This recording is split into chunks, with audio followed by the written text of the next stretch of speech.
ఏం లేరా ఏం రాస్తాను రేపు రిపబ్లిక్ డే కదా స్కూల్లో ప్రోగ్రామ్స్ ఉన్నాయి స్పీచ్ ఇద్దామంటే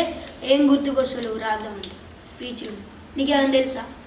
కొన్ని అయితే తెలుసు చెప్పురా సరే లోపల కూర్చొని మాట్లాడుతున్నాం అదే ఆగస్టు 15th జనవరి 26కి డిఫరెన్స్ అవుతానండి తెలియదురా కొన్ని పాయింట్స్ చెప్తా రాసుకోరా సరేరా బ్రిటిష్ వారు మనల్ని దౌర్జన్యంగా 200 ఏళ్లకు పైగా పరిపాలించారు ఓకే అయిపోయిందిరా నెక్స్ట్ వారు ఉన్నంత కాలం పరిపాలన వారికి నచ్చినట్టుగా జరిగేది ఎట్టకేలకు ఏదో విధంగా ఆగస్టు 15 1947 సంవత్సరంలో వారి పరిపాలన భారతదేశానికి విముక్తి కలిగింది కానీ అసలైన చిక్కు ఇక్కడే మొదలైంది కానీ ఆగస్టు 16 నుండి మనల్ని మనమే పరిపాలించుకోవాలి స్వేచ్ఛ హక్కును ముందు తరాలకు ఉపయోగపడేలా ఉండాలి అని నిర్ణయించుకొని పుస్తకం లేదా చట్టాన్ని రాసేందుకు పూనుకున్నాడు అలా రాసినదే నేడు మనం చూస్తున్న రాజ్యాంగం ఇప్పటి నేతలు నాయకులు అందరూ కలిసి ఈ రాజ్యాంగాన్ని రాయాలంటే ఒక మేధావి తప్పకుండా కావాలి అనుకున్నారు అలా చూడసాగగా ప్రతి ఒక్కరి నోటి నుంచి వినిపించిన పేరు డాక్టర్ బాబాసాహెబ్ గారు ఆగస్టు 15న స్వతంత్రం వస్తున్నామా అరే నాకు రాసి పెట్టు నేను 5 minutes వస్తా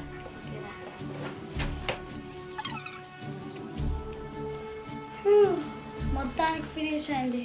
ఒకసారి మిస్టేక్స్ చూసుకుంటా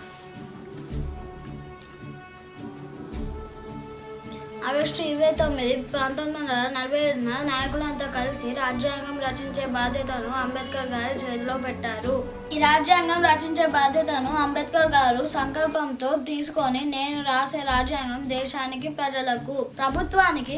కలదీపికలా ఉండాలని ప్రగతి వైపు అడుగులను వేసేలా ప్రతి మనిషికి మాట్లాడే హక్కు కల్పించాలని ప్రతి మనిషి తనకు ఇష్టమైన మతంలోకి వెళ్ళేలా ఇష్టమైన దేవుణ్ణి పూజించుకునేలా అందరూ చదువుకునేలా సామాన్యుడికి సైతం న్యాయం జరిగేలా చూడాలని ఇలా అన్నిటికీ సమాధానంగా ఉండేలా రాయాలని సంకల్పించుకొని ఎంతగానో కష్టపడ్డారు అందుకు తగినట్లుగానే ఎట్టకేలకు పూర్తి చేశారు ఇలా రాజ్యాంగం పూర్తి అయ్యే సమయానికి 1949 నవంబర్ 26న అందరూ అంగీకరించడం జరిగింది పూర్తి రాజ్యాంగం రాయడానికి సుమారుగా 3 సంవత్సరాలు పట్టింది అప్పట్లో ప్రపంచంలోనే అనేక దేశాల రాజ్యాంగాల కంటే భారత రాజ్యాంగం ఉన్నత విలువలను కలిగి ఉన్నది అని గొప్ప పేరు తెచ్చుకుంది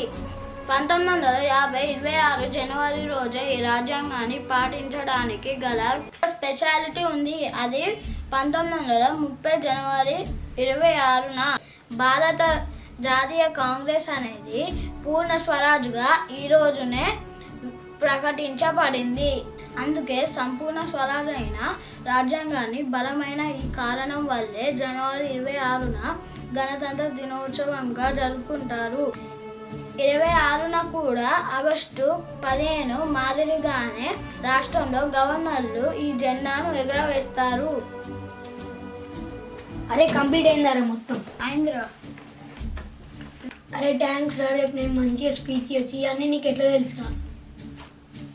మన దేశ మహనీయుల గురించి తెలుసుకోవడం తెలియజేయడం భారత పౌరుడిగా మన బాధ్యత జై Bhim happy republic day to all